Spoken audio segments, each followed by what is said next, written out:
que alentaba al antiguo pueblo de Dios a continuar el camino a pesar de todas las cosas que ellos estaban sufriendo. Y hermano, dicho de paso, es un mensaje para nosotros. Tenemos que seguir adelante a pesar de. En alguna parte de nuestra cabeza siempre estamos pensando con un ideal.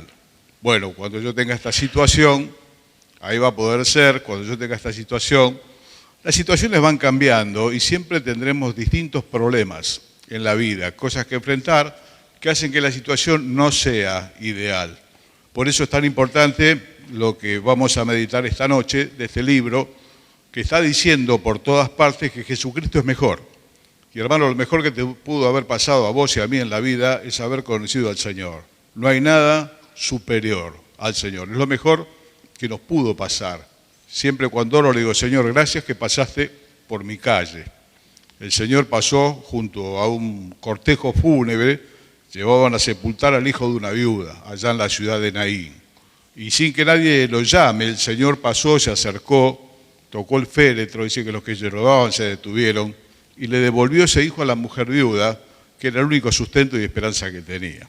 Es el Señor el que nos buscó a nosotros, es el que pasó cerca tuyo, es el que pasó cerca mío.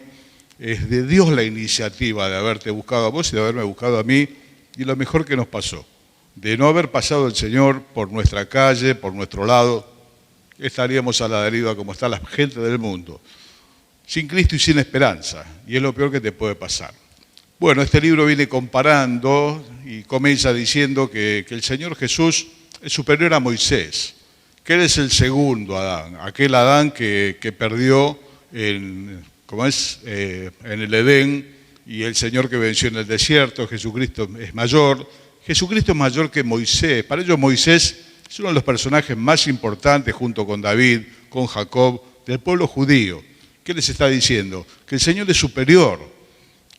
Pongámonos en la cabeza hace 2000 años atrás de gente que durante siglos reverenció este tipo de cosas. Los ángeles, Moisés, para ellos es la vida, toda una vida. Y hoy entender que Jesucristo de Nazaret, el hijo del carpintero, y toda la situación que conocemos, realmente es superior a todo, es Dios manifestado en carne, para ellos no fue sencillo.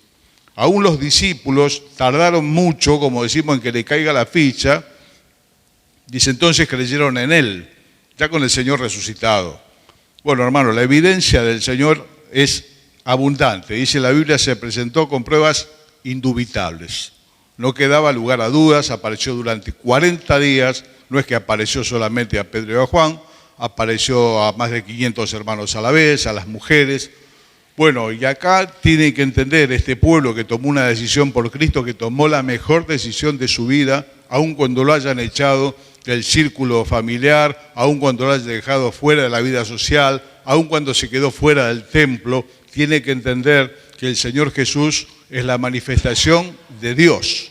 Por lo tanto, es superior a todo lo creado porque es el creador. Esto es lo que viene planteando. Y hoy les va a hablar del reposo. ¿Qué es el reposo? Es una promesa que Dios le hizo al pueblo de Israel que tenía que ver con la tierra prometida. En esa tierra ellos iban a alcanzar un descanso, un reposo. Habían estado esclavos 400 años en Egipto, bajo el látigo de los capataces, con sufrimiento, clamaban, cada vez lo pasaban peor. Entonces se les promete que va a haber una tierra mejor, Y un día, por mano de Moisés, lo saca de aquella situación, cruzan el Mar Rojo, pero bueno, al llegar al río Jordán, ya con la tierra enfrente, manda a 2 espías a revisar toda aquella tierra, y vienen con un informe, 10 tienen un informe maravilloso. Dice, la tierra es la tierra que fluye leche y miel, 2. Pero hay 10 que dijeron, es verdad, pero hay gigantes y nos van a matar a todos.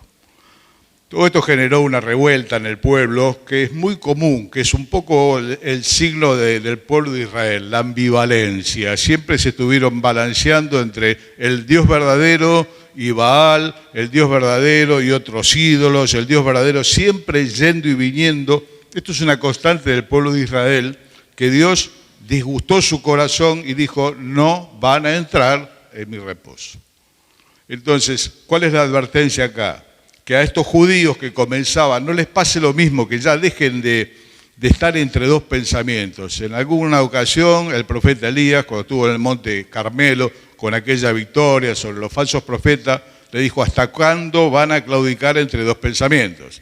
Si Baal es Baal, síganlo. Y si Dios es Dios, bueno, se terminó y vamos tras él. Bueno, son todas cosas que nos pasan a los seres humanos. Más de una vez se nos presenta una cosa y otra. La ambivalencia es propia del género humano. Pero acá los llama a que se decidan enteramente por el Señor, porque es lo mejor que les pasó en la vida. Y con los años ellos lo van a comprobar. Algunos dudaban, como en todas partes, como en todo grupo humano, como a veces en la iglesia. Ellos tuvieron muchos cuestionamientos. El tema del día de reposo se remonta al Génesis 2, cuando después de 6 días de creación, el 7º día Dios reposó. ¿Y por qué reposó? ¿Porque estaba cansado? No, la palabra en realidad dice que contempló toda la obra, vio que era buena en gran manera. Ya estaba todo hecho, los cielos, la tierra, los animales, la vegetación, el hombre sobre la tierra, y el 7º día Dios lo santificó y más tarde lo instituyó en el pueblo de Israel. Éxodo capítulo 20, cuando están los 10 mandamientos, ahí aparece el día de reposo y les dice: se van a acordar del día de reposo para santificarlo, para guardarlo, porque en 6 días Dios hizo el cielo y la tierra, el 7º día reposó, ustedes tienen que hacer lo mismo. Y esto para el pueblo judío era un tema que se mantiene hasta el día de hoy. Cualquiera que ande por Villa Crespo, a las 5 de la tarde va a haber un montón de judíos ortodoxos con su vestimenta típica, con todas las cosas, están yendo a la sinagoga, porque el viernes a las 6 de la tarde comienza el día de reposo, que va a terminar recién al otro día. Para nosotros empieza a las 12 de la noche, para ellos empieza a las 6 de la tarde y culmina recién al otro día. En ese día no hacen absolutamente nada, obviamente los judíos ortodoxos o piadosos. Después está el judío costumbrista, que guarda alguna fiesta nada más, pero bueno, no observan, dicen: no somos religiosos, somos judíos porque somos hijos de madre judía o de madre y de padre, pero no somos religiosos. Pero los religiosos no hacen absolutamente nada. Para esto yo les voy dejando la cita, no la vamos a leer porque si no se nos va el tiempo. Génesis 2, el reposo de Dios. Éxodo capítulo 20, el reposo del pueblo de Dios el día sábado. No van a hacer ninguna obra de obreros. No van a encender fuego, van a descansar ustedes, van a descansar los animales. En el desierto, cuando llovía el maná, el viernes caía el doble, creo que nos lo decían hace poquito acá, porque el sábado no podían juntar el maná, no podían hacer nada. Y hermano, esto es un plan de Dios. Nosotros guardamos el día domingo de alguna manera, pero no es el reemplazo del día de reposo. Hay hermanos que en un buen deseo, hermanos de la iglesia en general, le dieron al día domingo la importancia del día de reposo. No reemplaza el domingo el día de reposo. El día de reposo es una cosa, inminentemente para el pueblo judío, y el domingo es el primer día de la semana donde resucitó el Señor. Por lo tanto, nosotros apartamos el domingo para recordar al Señor en su resurrección. Procuramos hacer cosas que tienen que ver con el Señor, tenemos nuestras reuniones, pero encendemos el fuego, hacemos las compras y hacemos demás cosas, porque no somos el pueblo de Israel, ese pueblo de Israel que guarda el día de reposo. Hay algunos grupos cristianos que sí lo guardan, llamados adventistas. Ellos guardan el día de reposo. La palabra de Dios enfáticamente dice: el fin de la ley es Cristo, para salvación a todo aquel que crea. ¿El fin de qué ley? De la ley ceremonial. De todo el ceremonial del Antiguo Testamento, el Señor es el final, es la omega, se terminó. El Señor cumplió la ley por todos nosotros. Entonces, de la ley ceremonial está terminada. ¿Qué es lo que aún persiste? La ley moral de Dios. La ley moral de Dios es la misma que hace 4.000, 3.000, 2.000 años. Ahora Dios no cambia. Sigue pensando el pecado lo que pensaba 4.000 años atrás. Exactamente lo mismo, Él no cambia. Por lo tanto, la ley moral está vigente y en ellas nosotros nos orientamos y conocemos el carácter de Dios. Si bien ya no estamos bajo la ley para condenación, pues el Señor nos salvó de la maldición de la ley, sufriéndola Él. Pero guardamos esos preceptos morales que son necesarios. Muchos hermanos se basan mucho en el Nuevo Testamento. Hermanos, la Biblia hay que leerla toda. Y gran parte del carácter de Dios se ve en el Antiguo Testamento. Y ahí vamos aprendiendo a conocerle entre el Antiguo y el Nuevo Testamento. Entonces, ellos tenían que guardar ese día y hasta el día de hoy lo guardan. Para ellos era muy importante. En una ocasión le dijeron a Moisés, encontramos a algunos juntando leña el día de reposo. Mátenlos, dijo Moisés. Ya está. No se podía violar el día de reposo. Al Señor lo criticaban porque había sanado una persona en el día de reposo. Y el jefe de la sinagoga dijo, no hay otros días para venir justo, tienen que venir hoy. Y el Señor ahí les explicó que el día de reposo fue hecho por causa del hombre, no el hombre por causa del día de reposo. Y les preguntó yo, a usted el burro se le cae en la zanja, el día de reposo, ¿lo sacan o no lo sacan? Y lo sacamos, cuanto más este hijo de Abraham que estaba enfermo hace tantos años. Entonces, el Señor pone las cosas en la perspectiva justa. Igualmente, cuando se quiso romper, este principio que ya digo de vuelta, no rige en el ceremonial para nosotros, algunos países han hecho la jornada de 7 horas, lo que hoy se habla del 24/7. No resultó, bajó la producción. Tiene que haber un día en el que el hombre, la mujer, reposa de su tarea. En algunos lugares se trabajó de lunes a domingo. Hacerlo excepcionalmente por una emergencia es una cosa, hacerlo regularmente, cae la producción, la persona se agota, no funciona porque el Creador dijo que así no funciona. Es más, cuando vamos a Levítico 25, esto queda en el video, después ustedes lo pueden leer en casa, lo cual es muy provechoso, Dios designa un reposo para la tierra. La tierra no se podía sembrar, cultivar permanentemente. Se podía hacer por 6 años. En el 7º año había que dejarla tranquila, que se asolee. Seguramente Walter lo sabe mejor que lo que es agronomía. El 7º año, perdón. Durante un año ellos no la tenían que sembrar la tierra ni cosecharla. Bueno, hoy en día todas esas cosas quedaron de lado, se atropella y se revienta la tierra hasta lo mucho con la soja, con lo que es de plata. Pero está mal, la tierra tiene que reposar un año de los 6. Ellos no guardaron este año para la tierra, sí guardaron el día de reposo. Y fueron muy estrictos al punto de criticar al Señor porque sanó una persona. Pero la tierra de ellas no reposó nunca. Durante 490 años sembraron permanentemente y cosecharon la tierra. Entonces, ¿cuánto le debían a Dios? 70 años. ¿Cuánto tiempo estuvieron en cautiverio? 70 años donde la tierra reposó del abuso que tuvieron con ese pueblo ambivalente. Lo cual es un problema, te repito, que está insertado en el corazón de los seres humanos. Vamos y venimos, y la madurez en Cristo lo que nos hace es que esa oscilación sea cada vez menor. Crezcamos en el Señor siempre. A veces va como el juego de la oca, ¿no? Yo veo que hay vidas de algunos hermanos y adelanto 8, atraso 15. Bueno, hermano, no es así. La vida del justo es como la luz de la aurora, ¿se acuerdan? Va en aumento, suavemente, hasta que el día es perfecto. En todas las congregaciones vemos hermanos, van, vienen, hacen un progreso, otra vez hay que irlo a buscar, otra vez se hundió, flota, bueno, querido, eso habla de inmadurez. La madurez lo que nos da es constancia en las cosas que hacemos, estando firmes, constantes, creciendo en la obra del Señor siempre. He decidido seguir a Cristo, decía la canción. Hermanos, todos los días decidimos por el Señor. Cuando te venga la duda de ir y venir, ese día vos y yo tenemos que volver a decidir por Cristo. El Señor es mejor. El Señor es mejor y en el nombre del Señor Jesucristo quiero perseverar. Y hoy también lo voy a hacer porque es una decisión, dejando los sentimientos de lado, porque a veces no los sentimos. Muchos hermanos dicen, ¿sabes por qué no lo hice? Porque no lo sentí. No vengo porque no lo siento. No importa, querido, si lo sentís o no lo sentís. No importa si yo lo siento o no lo siento. No importa. ¿Qué es lo que importa? Firmes, constantes en la obra del Señor siempre. No hablo de que te tomes unos días de vacaciones. No estamos hablando de eso. Hablamos de vacaciones espirituales. De ir y venir todo el tiempo. Estoy pinchado, subo, bajo. Todo esto es inmadurez. Falta de crecimiento. ¿Qué es lo que da el crecimiento? Una estabilidad mayor. Así que aún la tierra tenía que reposar.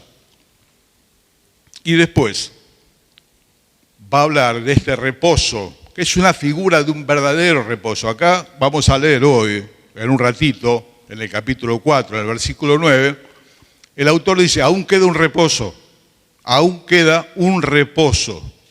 Y ellos dirían, pero ¿cuál es el reposo? Nosotros entramos en la tierra. Ellos entraron en la tierra después de 40 años. Al Jordán había que llegar más o menos en un mes y pico. Mandaron los espías, vinieron con el informe y el corazón de Dios se amargó de tal manera, se disgustó de tal manera, que, a ver, esto es Números, así no me equivoco, Números 14, que dijo, bueno, basta. De acá se vuelven camino del Mar Rojo a peregrinar. 40 años, hasta que se termine toda una generación de 20 años arriba, que murmurando diciendo, ¿para qué nos sacaste al desierto? Para matarnos, nos hubiésemos quedado en Egipto. Un pueblo que dudó permanentemente, de esto poco nos hablaba Pablo el otro día, ¿no? Podrá poner mesa en el desierto, y va a haber agua, y tantas cosas, que son enseñanza para nosotros, hermanos. Las cosas que antes se escribieron fueron escritas para nuestra enseñanza, son para vos, son para mí, para que aprendamos lo que gusta y lo que disgusta el corazón de Dios. A veces nos quejamos por un sinfín de cosas. Bueno, hermano, no es bueno. El Señor no nos va a echar de su presencia, no nos va a dejar, no nos va a desamparar porque es la promesa. Nadie va a agotar la paciencia de Dios en toda su vida, ni su misericordia. Pero sería bueno, hermano, que Dios nos dé la gracia de ser un poquito más estables y no quejarnos tanto. Dice en otra parte de Hebreos, así que recibiendo un reino inconmovible, que no es como el de David, que se terminó, un reino inconmovible, tengamos gratitud. Y por ella sirvamos a Dios. Esta, hermano, es la idea. Cuando la queja es abundante, lo que es abundante es la falta de gratitud. Y, hermano, tenemos que hacer memoria. Por eso nos juntamos los domingos. Pero la memoria hay que hacerla todos los días. Son muchísimas más las cosas que Dios nos ha dado que las que nos ha negado. Sé honesto, revisá tu vida. Algunas personas que no son del Señor dicen, si vos tenés un techo, si vos tenés una cama, si vos tenés ropa, si vos comés todos los días, si tenés agua, si tenés lo necesario, te tenés que llamar muy feliz, porque es muchísimas, millones y millones de personas que no lo tienen, que viven en aldeas, que el agua que comen y que toman está contaminada por los desechos de los animales, que sufren todo tipo de enfermedades. Millones y millones hoy son migrantes en el mundo, van allí migrando. Nosotros, por la gracia de Dios, alquilada, prestado, comprada, tenemos un techo que nos guarda de la lluvia, tenemos una ropa, tenés un plato de comida. Hermano, tenemos que dar gracias, no mecánicamente por los alimentos, tenemos que darle gracias a Dios de corazón por comer todos los días y a veces inclusive elegir lo que comemos. A algunos Dios nos ha dado la gracia inclusive de elegir lo que comemos. Hoy hay mucha gente que no lo elige. Hay mucha gente que hace una sola comida en el día, la del trabajo, y a la noche un té y alguna cosita, y no está haciendo dieta, no le alcanza la plata. ¿Y qué te voy a decir de este país en particular? Y obviamente no alcanza el dinero. Entonces, todas esas cosas tenemos que pensar. Todos damos por sentado la visión. Recién hablaba con mi hermano, ¿no? Me está creciendo una catarata abundantemente en el ojo derecho, cosa de viejo. Y en el izquierdo está incipiente. ¿Cuánto valor tiene la vista? ¿Te preguntaste alguna vez cuánto valor tiene que con anteojos o sin anteojos vos y yo podamos ver? Hermano, vale un montón. Estamos aquí y no estamos en terapia intensiva. Tenemos que revisar la vida, porque esto fue también una constante del pueblo antiguo. La queja permanente. Estamos cansados del pan, queremos carne, y va a haber agua, y nos van a matar a todos.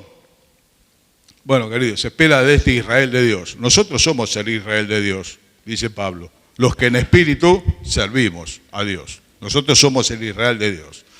Entonces, tenemos que nosotros ver estas cosas. Ellos no lo fueron, Dios dijo, se vuelven. 40 años. Hasta que se murió toda aquella generación mayor de 20.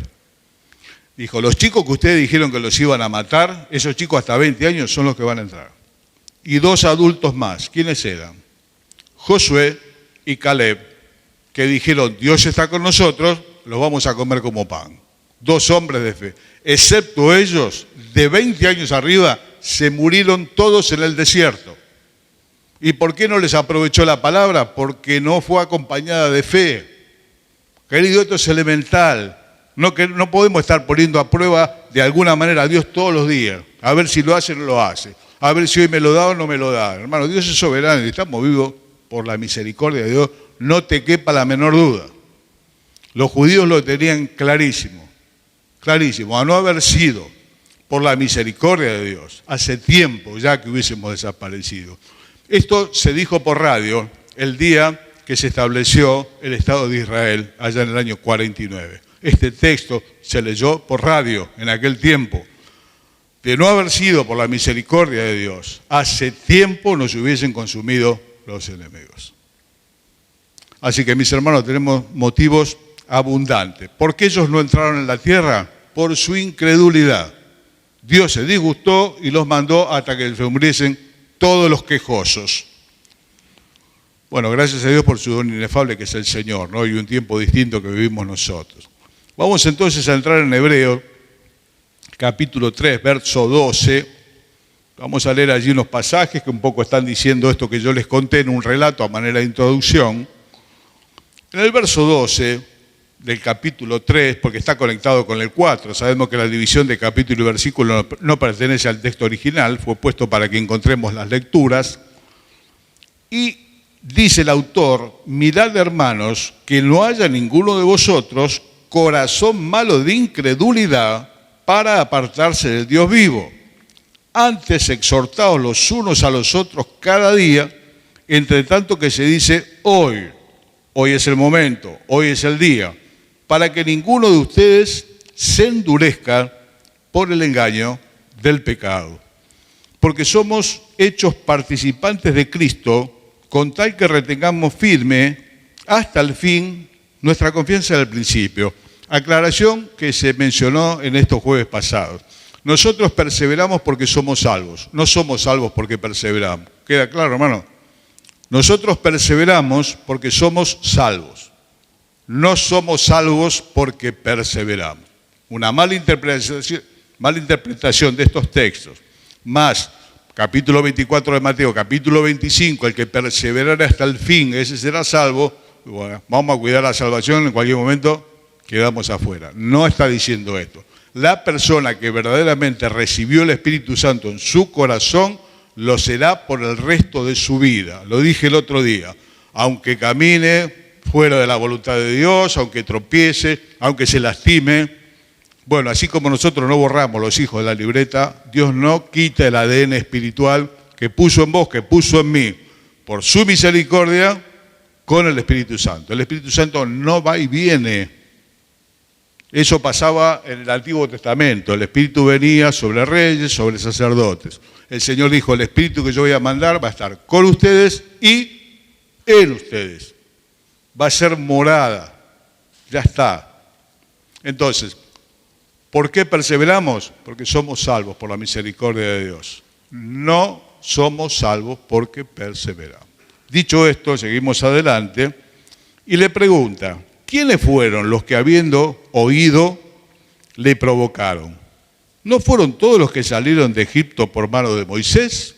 Los hace reflexionar, porque ellos son judíos, tienen que entender. ¿Y con quiénes estuvo él disgustado 40 años?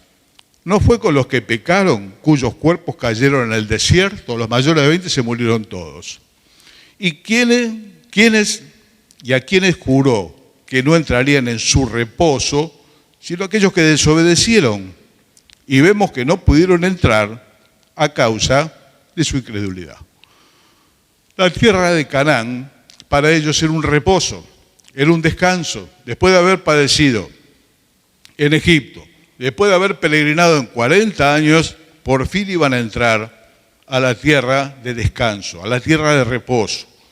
Algunos himnos nuestros, algunos coros comparan a Canaán con el cielo. Canaán con el cielo no tiene nada que ver. La nave evangelista marcha rumbo a Canaán, decía un corito muy viejo. Es una licencia poética, pero no es así, porque en el cielo no hay enemigos, en Canaán sí hay enemigos.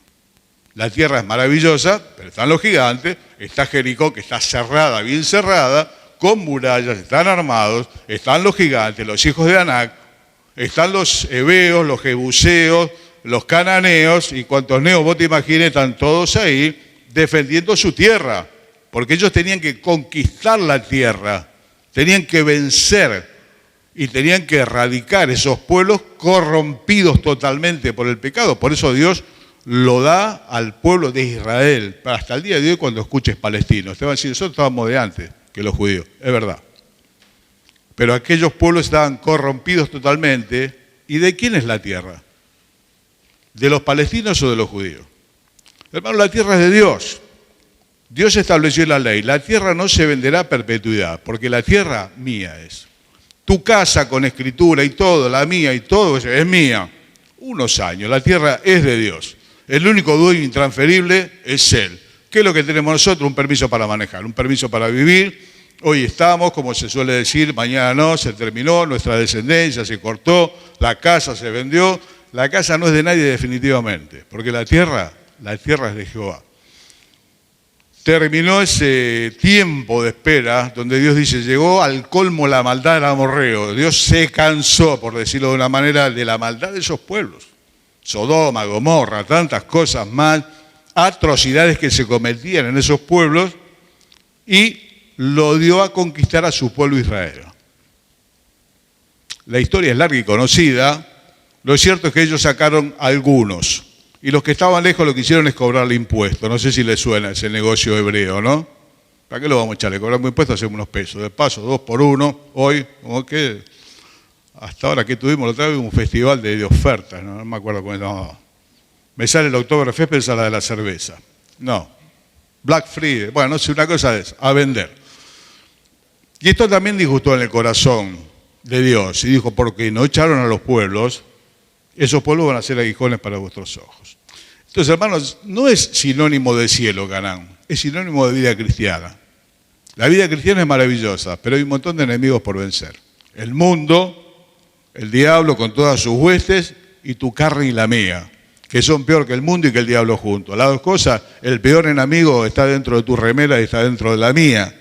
Luchar contra nosotros mismos es mucho más difícil que luchar con el diablo y contra el mundo, porque uno realmente se puede abstener del mal, con la gracia de Dios. El diablo no está permanentemente subido al hombro, al Señor lo dejó por algún tiempo, luego volvió. En tu vida pasa lo mismo. No creo que sea el diablo en persona, tiene un ejército de ángeles, de huestes, un montón. Alguno de ellos seguramente te atormentará cada tanto, conmigo lo hace. Sí, pero no es lo mismo. Entonces, acá tenemos muchas cosas en esta vida cristiana. Esta se parece a Canaán. Hay que vencer viejos enemigos, viejos vicios que están en nosotros, hay que desterrarlos. Dios tiene que conquistar, fundamentalmente más de tu vida y de la mía.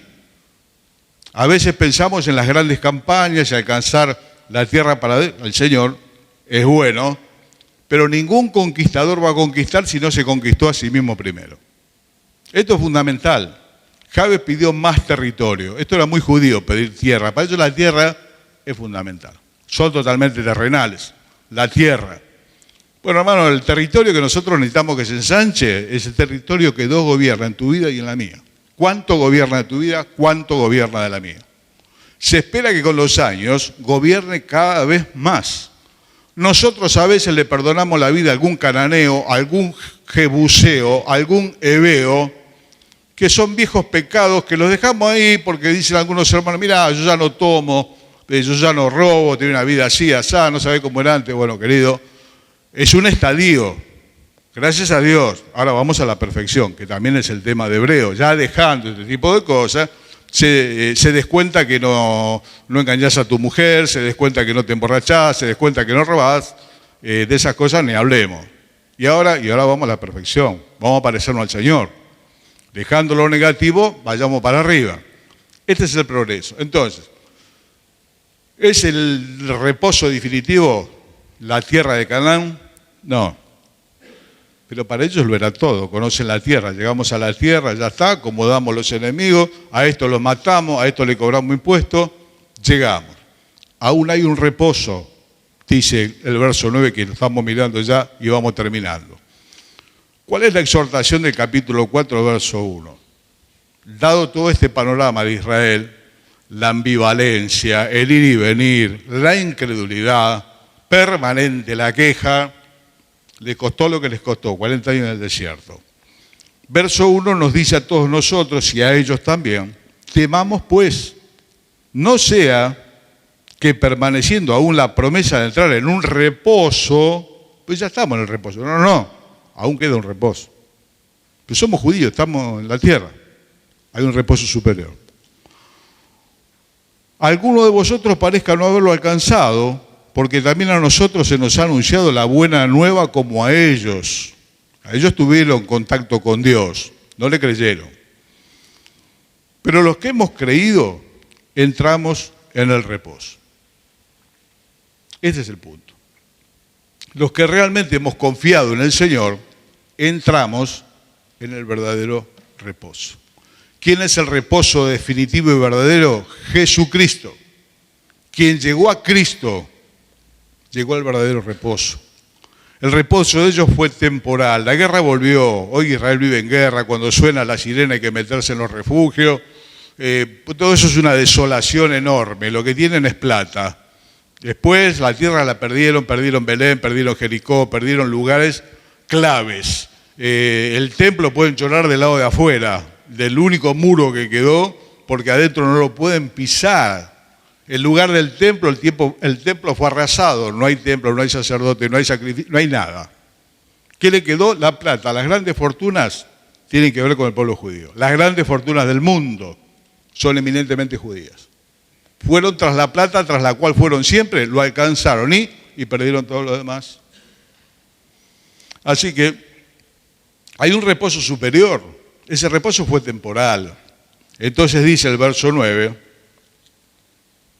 por tanto, algunas cosas más que habla de la incredulidad, después lo completo en casa. Por tanto, queda un reposo para el pueblo de Dios.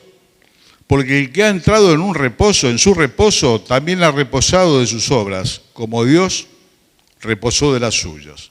Procuremos, pues, entrar en aquel reposo para que ninguno caiga en semejante ejemplo de desobediencia. Se repitió varias veces, lo repito de vuelta y ya vamos cerrando, que esto está dirigido a judíos. Nosotros tomamos enseñanza, pero está dirigido a aquellos que habían tomado una decisión y enfrentaron la muerte, como Pedro, como tantos más, y estaban algunos que al ver las cosas así ya se dicen, yo me vuelvo al judaísmo. Una cosa es apartarse de la iglesia y otra cosa es renegar de la fe que algunos manifestaron en las aguas del bautismo. Son cosas totalmente distintas. Las personas nos podemos apartar de la iglesia, dejar de congregarnos, lo dije el otro día, suena medio duro, pero es así. Nadie se desconvierte, la vida eterna no la pierde, va a perder la vida cristiana. Como ellos perdieron lo importante y se quedaron con el dinero. Y el dinero no sirve para nada, para comprar la paz no sirve. Siguen negociando. Hoy ellos ocupan un pedacito de una tierra enorme que Dios había prometido como reposo. Un pedacito, mucho más chico que Tucumán.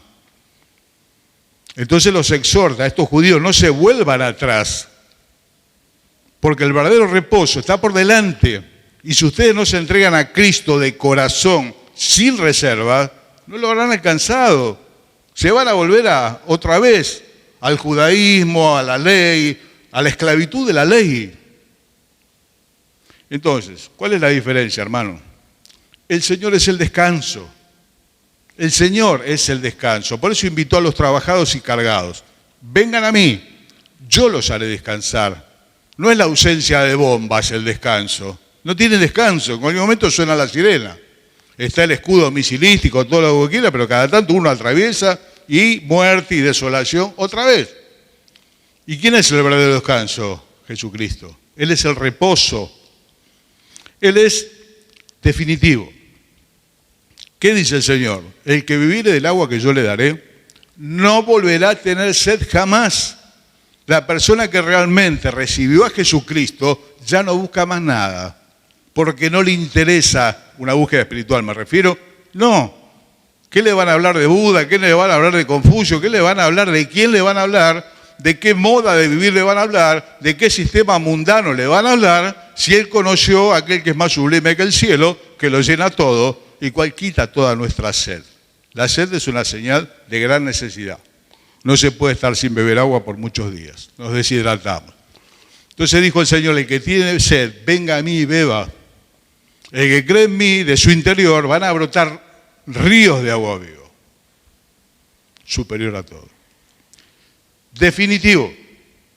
Estamos saciados. Hermanos, en el Señor estamos saciados. Él es la puerta. El que por mí entrare, entrará, saldrá y hallará pastos. ¿Quién puede dar, hermano, lo que te da el Señor? Los invitó el Señor a que se vayan. También lo leímos hace poco al círculo, como se suele decir, el círculo íntimo. Y Pedro dijo, Señor, ¿a quién iremos? Solamente tú tienes palabras de vida eterna. ¿Quién podrá con su presencia? Lo repito, lo cito vuelta a vuelta, me gusta mucho el himno. ¿Quién podrá con su presencia impartirme bendición? Solo Cristo satisface mi transido corazón. Querido, yo viví 22 años sin Cristo y sin esperanza. A esa edad, por la gracia de Dios, el Señor pasó por mi calle y por la misericordia de Dios lo seguí hasta el día de hoy. Ya pasaron 44 años. Lo que yo experimenté en Cristo no tiene comparación con nada. Es estar arruinado, es estar demolido, tirarte en el piso de tu habitación a clamar al Señor y de repente entra como un aire fresco que te pone de vuelta sobre tus pies y estás listo para caminar 40 días y 40 noches hasta el monte de Dios. Así le pasó a Elías, un gran profeta de Dios, un gran siervo. Pero un día se tiró debajo de un árbol con una depresión de muerte, le pidió a Dios que le quite la vida. Y después de que lo visitó un ángel y durmió, comió, durmió, y después comió y se fortalecido con esa comida. Caminó 40 días y 40 noches. Hermano, ¿quién va a consolar tu corazón como lo consuela el Señor?